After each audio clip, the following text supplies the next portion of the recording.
I started with a mesh plane, then extruded it up in edit mode, added some loop cuts, and extruded down the top faces, added a subsurf modifier, then extruded the bottom faces and deleted them as well, borrowed the face from the front view to create a window, after adding some loops, extruded it out.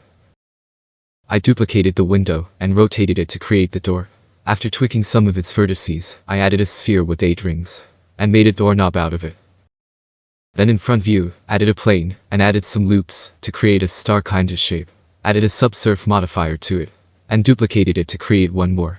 Then I added a text object, changed the font type and extruded it a bit, added a decimate modifier to make it a bit low poly. Then I added a camera, changed the resolution, changed the camera type to orthographic, added a ground plane, and added a cylinder to create a trash can.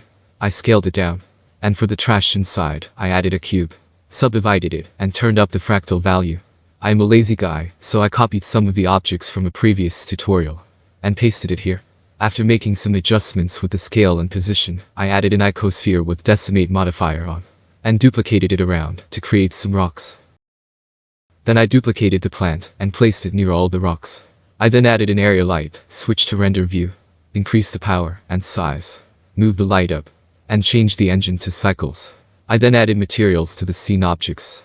I turned on depth of field in the camera properties, and finally, changed the look to very high contrast in the color management. Like, share, comment, subscribe. Thanks.